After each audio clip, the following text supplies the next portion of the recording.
Yo, Inca, you want to come out here?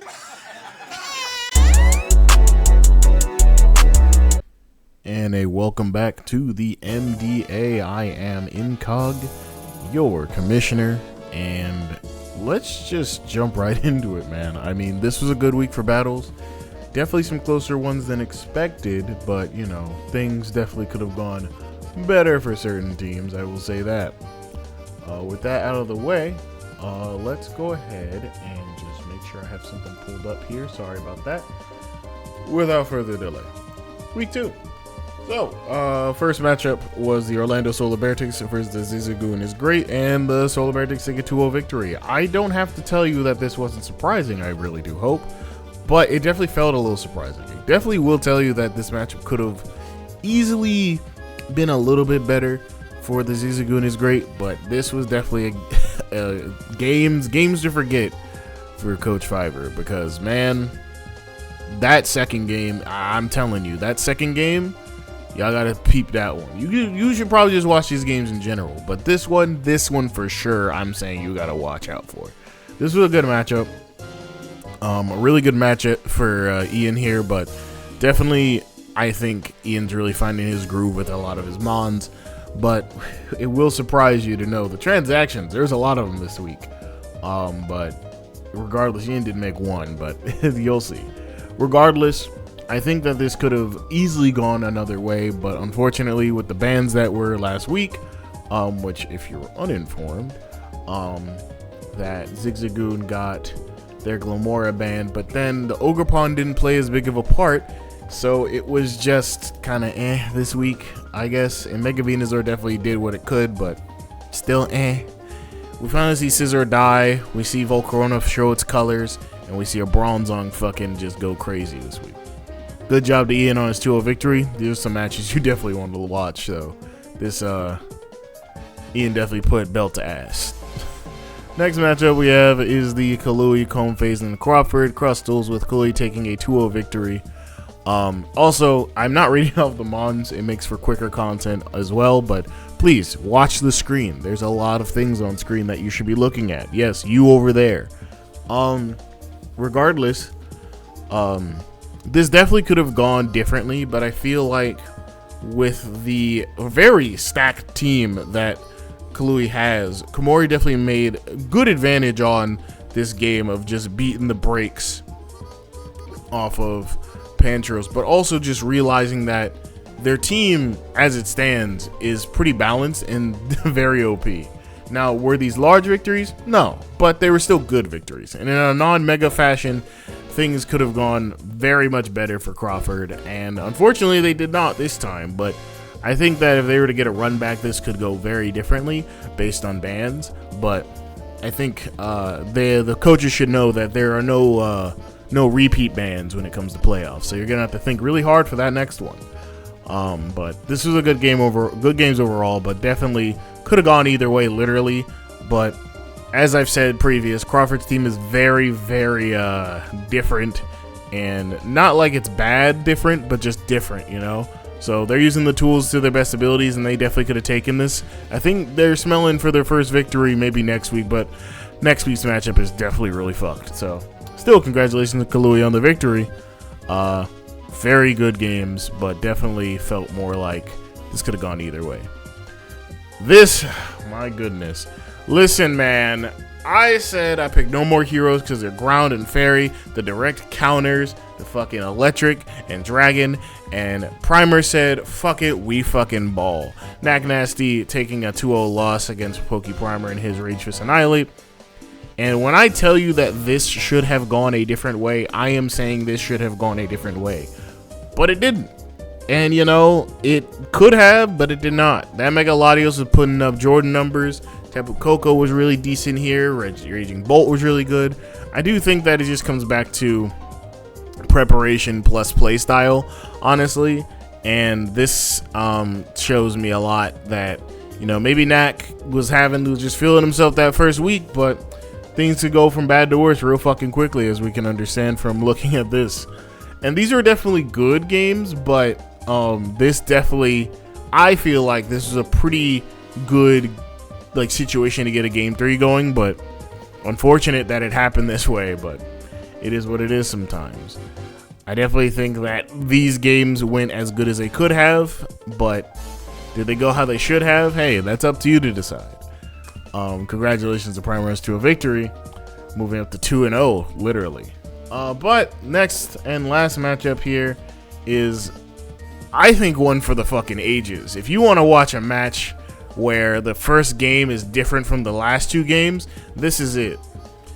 Sandy put his heart on the line to get that game two, to become a game 3. And you know, Cog at first, that game 1 was really, really crazy and really good for him, honestly. But then Sandy realized he understands it now, and I keep saying it, but belt to ass. And obviously we see the pitiful Iron Jugulus getting 6 kills. So I mean, listen, we're not calling this Pokemon good no time soon, but it worked out for somebody this week, I will say that. But hey, all good, it happens, it be like that. But definitely this could have been Cog's 2-0, this could have been Cog 2-1, but once you reveal the strategy from game 1 and you move on to game 2 and 3, it gets a little old. And you know what? That's exactly what Sandy basically exposed, that, you know, the trick worked once, but, you know, old dogs got to figure out new tricks. But it is what it is. Sandy picks up the 2-1 set victory, and he gets his first victory on the season while Cog is still looking. And what we're looking at now are the standings. Well, we have the Solar Beartics and the Rachis Annihilate at plus 14 and 2-0.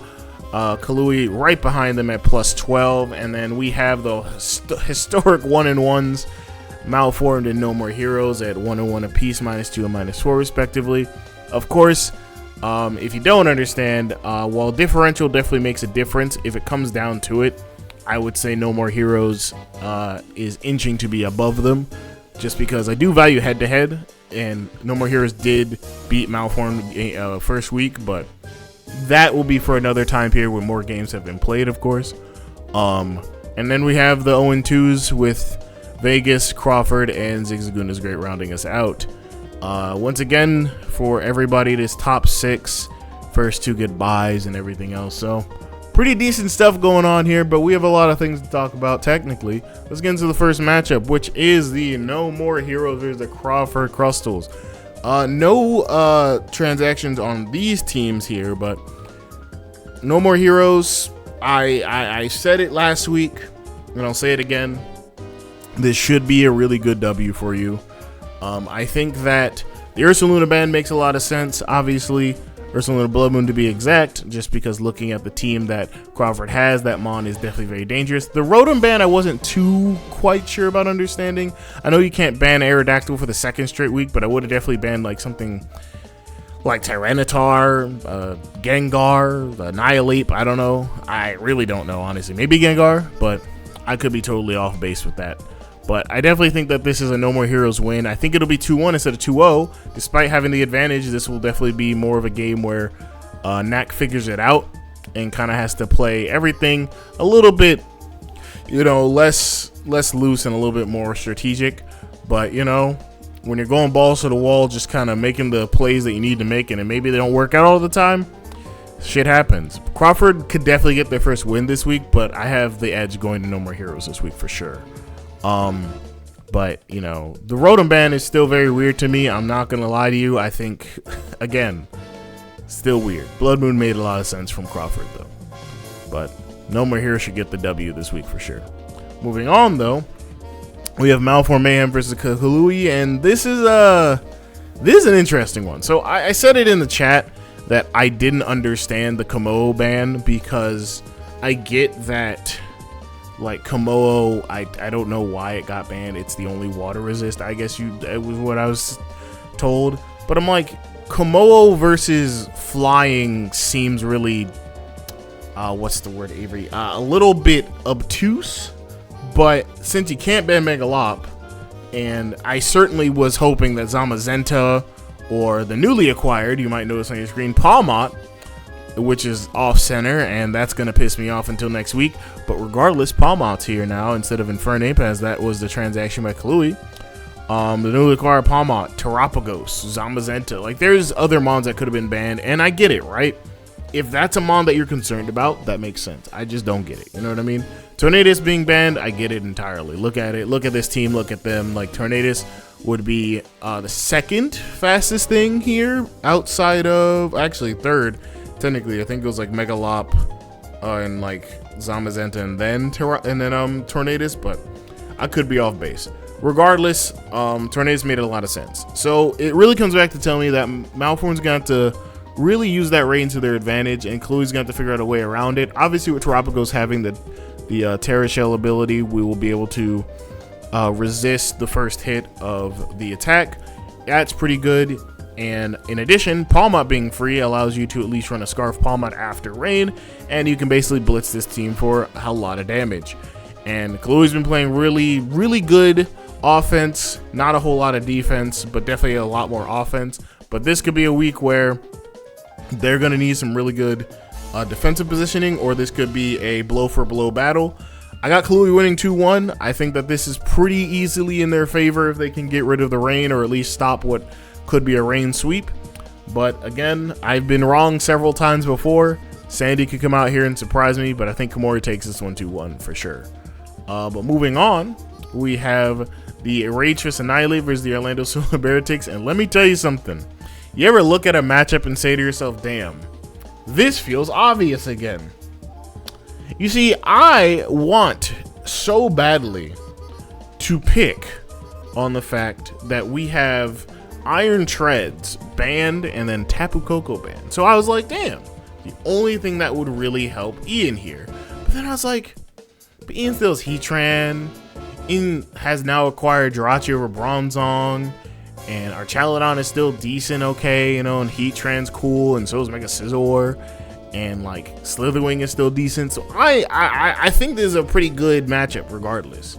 The 2-0 versus the 2-0s, man. I mean, I think Ian could definitely take this matchup 2-1, but this is the closest matchup this week, I believe. Like, this is the closest one right here. I think that Primer has the tools to win, and Megalodios will definitely still play a role, but Ironheads is going to fucking be putting in overtime with Garchomp. And it's really up to Ian if he really wants to be that guy and try and bring Celesteela with like a Wakan Berry and try and do something with like Leech Seed spam and such. But otherwise, I think that he could definitely get this game, but he's going to have to get this one out the mud for sure. Because while I would think Primer wins just off the basis that how easily can Ian break down these really destructive mons is a question that you have to ask. But I think that I'm still going to give him the edge 2-1. But it could literally go either way. It could literally be, I could literally be fucking wrong, honestly. And I fully expect to be wrong on this matchup, because this is a very close one where it could go either way. But, you know, even if you pick one team and the other team wins, you're not upset about it. Regardless, yeah, Ian probably takes this 2-1, but if he doesn't and Primer wins 2-0 or even 2-1, it wouldn't surprise me in the slightest. Last matchup is the Battle of the 0-2s, and the Battle of the, I would say these guys are great friends, honestly, of Fiverr versus Cog. Man, no terrain wars this week as we see Rillaboom and Tapu Lele banned, and let's go over some transactions, because I know you heard that. Rillaboom is here, Tangrowth is here, and Alolan Muck is here. We see Fiverr go ahead and drop a couple of mons on their team. They had some help from one of the other draft league coaches, which is completely fine, you know, help, you know, reach one, teach one, help one out, you know. And we see Amoonguss get dropped, Clodsire get dropped, and Sinistcha get dropped for Tangrowth, Alolan Muck, and Rillaboom. And Rillaboom gets banned on its first week outside. How sad. Which happens, you know, honestly, it does happen like that sometimes, you know. You kind of just gotta say fuck it, we gotta go bald, you know. And it is what it is. Now, this is a matchup where I think Cog should win handily, but, you know, it's getting to that point where I say someone should win and the opposite happens. So, out of the Battle of the 0-2 should go pretty easily for at least Cog. Sorry for hearing my chair creak there. Because with Psychic being able to spam as much as you can against this team, like, yes, Alolan Muck was definitely needed for this game. I will not cap there. But looking at the destructive power of this team, seriously, I don't know how Fiverr really defensively wins this game. Like, yes, Tangrowth and Weezing, Galar, and Glowking and Toxapex are really good staples. But with COG already revealing Z Celebrate on Victini 1 week, and the inevitability of the fact that everything else is still really strong, like Roaring Moon, like a possible weakness policy, Orbeetle, like Iron Crown being weakness policy or something of that nature. I still think that this is a very good matchup in COG's favor, but this could go either way, but I'm calling it how I see it. Match of the week, 2-0 COG. I think that this is it right here. I think that this doesn't go either way anymore. I don't see how Fiverr wins this game. Now, if they come out and win this game, hey, good for them. Honestly, good for him. But I calls it how I sees it. I think that this is just an L. But anything can happen in this league, as you guys know, and that is going to be the Week 2 review and Week 3 preview. Thank you all for watching. I know that this might sound like it was rushed. It certainly was not, but I don't want to keep reading all the mons. Everyone can hear them and everything. Just look at the screen. There will probably be gameplay on the screen. I can't promise anything because I am notorious for forgetting to do things, and the weeks going by are getting rougher and rougher at work. So trying to make sure everything is fully attached. Hey man, it's a body without arms sometimes. Regardless, thank you all for watching. If you guys like this, leave a like, comment, subscribe. Check out the battles down below in the description. They will always be there from now on. And please join the server if you would like to participate in a league of mine. We go between Showdown and Wi-Fi every season. And once I have calculated how many seasons it's been, it will be very entertaining to see where everybody really stands and how everyone's really doing.